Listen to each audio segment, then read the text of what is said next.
Oh, investing with Vincent is like winning the lottery and Royal Ascot. Given the size of your estate, there'd be a windfall every week. So, what would you... Stephen? I thought you were in Spandau. Oh, did you? Well, they let me out early. Oh, Stephen, why didn't you let me know you were back? You should have called. What have you got her doing? So he moves in here with his gammy leg, and the first time I leave you alone with him, he's got you giving him all your money. No. Here, no. That's not what's going on here. That's jumping a few fences. Listen, Roy, do you know what? This isn't your house. Stephen, He's an intruder. Can you see that? you're embarrassing me in front of Mr. Halloran and Roy, who I... Don't touch me. That's a clip from The Good Liar. I'm delighted to say we've been joined on the programme again by Dame Helen Mirren. Hello. Hello, Helen. How are you? I'm good, thank you, Simon. It's very, very nice to see you. Winchester was the last time you were on the show. Yes, very different film. Very, yes. very, very different. Different genre. And I've been sitting here thinking how we can talk about your movie without spoiling it for anybody. Yes. I guess we could just lie about the whole thing. We could. Okay, yes. I particularly enjoy the animated sequence in this movie, although I was surprised by the underwater.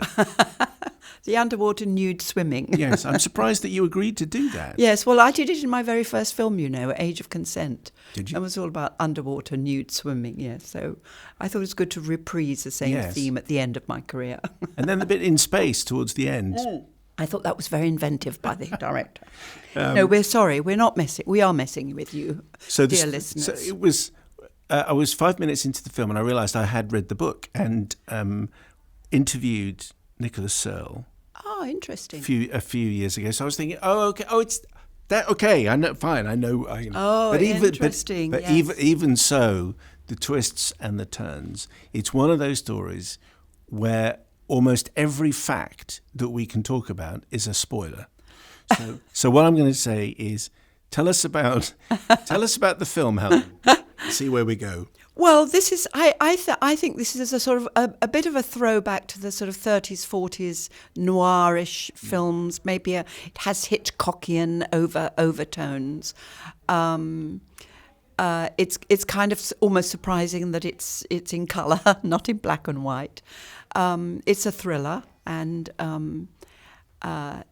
it's about people misleading each other.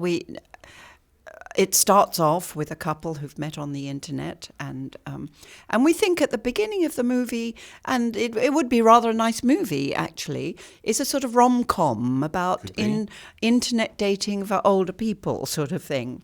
And I think there is a film to be made there, but this film quickly takes different twists and turns.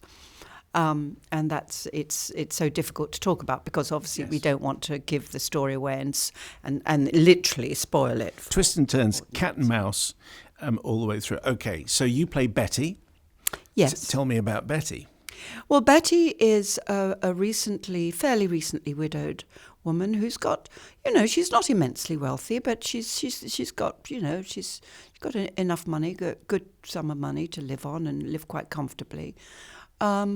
But when we meet her at the beginning of the film, there's an emptiness in her life, as there often is with women like that.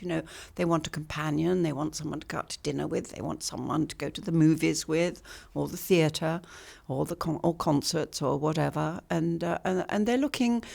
They're not exactly looking for love, but they're looking for companionship. And that's where we find Betty at the beginning of the movie. Yes, and everyone is thinking, don't choose Roy Courtney. Yes.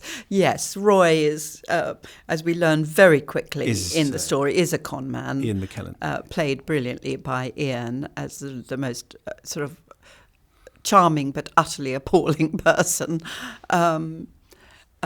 with dark secrets that he is concealing to Betty. Dark secrets, that's good. So there's a hint, and I always think if something is in like the first 10 minutes of the movie, we can discuss this. And right at the very beginning, I think it's actually over the title sequence, we see Betty trying to find an online partner. Yes. And we see Ian McKellen, Roy, looking for an online partner, and you're ticking boxes. And I can't remember who's smoking and who's drinking, but one of you is smoking but ticks non-smoke. Yes, and I think you're drinking but you tick I don't drink. Yeah. So there we know the thing's called a good liar. So okay, right. So there's a game being played here. Let me know if I'm going too far. No, not at all, not at all. Definitely a game, as there often is, I suspect, on these sorts of online dating sites. I've never actually personally been on one, but one bitches up one's profile somewhat. I'm sure. Well, I would if I was. I would sort of I would put a nice gloss on it in some way. It's funny. You said about the drinking and not drinking. And people have been saying to me all day, how good a liar are you? How much do you lie? And I've been always saying very sanctimoniously, oh, I don't lie. I don't like lying. I'm not a liar. And then as you said that, I suddenly remembered all those sort of the doctors, when you fill out the doctor's thing. Just how many drinks a glass a week? Oh, 2 units a week, I would say, at a guess, So one does gloss the truth somewhat. The film obviously revolves around you and Ian and your relationship. It's fantastic to see you on screen together, which you haven't done before. You have been in a play. This was Strindberg's Dance of Death. Yes. And I watched an interview which you and Ian did for Dance of Death. Really? Yes, I'd love to see that. 19 years ago, I think. I know, so I can't believe that's that long ago, but it is. But it seems amazing that you, given that you did that play and got such good reviews, and there seemed to be a good relationship between you then in this interview 20 years ago, that you haven't been I know, it's weird. That's the way life is, and that's the way our life as actors is. And, you see people that you haven't worked, either you have worked with them like 10 or 15, 20, 30 years ago, and you're back together and it's like those 30 years haven't gone by. You're just back to exactly how it was when you were working together. That's the way our job is as actors. We're all little fishes swimming around in the same pond, and sometimes we bump into each other and sometimes we don't. But we are basically in the same pond, and we kind of know that. So yes, it is kind of surprising, but there you go. There's a lot of people I haven't worked with, that I would have loved to have worked with. When the camera does close-ups on Ian's face, it's amazing. I'd never really noticed before. And then I thought back to all the other films that I've seen him in and realised that he does it all the time. In a pause, or in an expression, or in even just a grunt. Imagine, and it's like, instead of a paragraph, that's it. And his face is so expressive. Yes. Which is his character Absolutely. requires him to be that, because Yes. you're sort of far more impassive. Yes. You think this is like a masterclass that we're watching here. Yes, of course it is, and any of the takes that Ian did, or indeed I did, would have their own value. But I want to give credit also to our director and our editor, and indeed the composer, because with a film like this, if there's a masterclass to be seen, really it's a masterclass in filmmaking. Because a thriller like this, with all of its mistresses and its turns and its twists and its turns, it has to be constructed like a beautifully constructed watch where everything clicks into place and is dependent upon each other. And that's where you get, the brilliant editing that is obviously the work of the director and the editor together. Yes, So. Bill Condon is the director. And I've spoken when Ian was on the show last, we would talk, I think that was for Mr. Holmes. So we talked to him about that. But in an interview that he did, you have different ways of approaching a scene. And he said that Ian McKellen likes to rehearse and talk, and you are spontaneous and spur of the moment. That's interesting. Would that be right? Yes, I would say that is right. Yes, actually. I don't like to talk about it too much. I think about it a lot, but I don't like to articulate. Or sometimes I just like to jump in as free a way as possible without too many thoughts in my head. Yeah. In my job, you're always, Ian is an old friend, so I know him very well, but, you are constantly meeting other people with different approaches from you, different rhythms of working. Some people want to get there really fast, other people want to get there very, very slowly.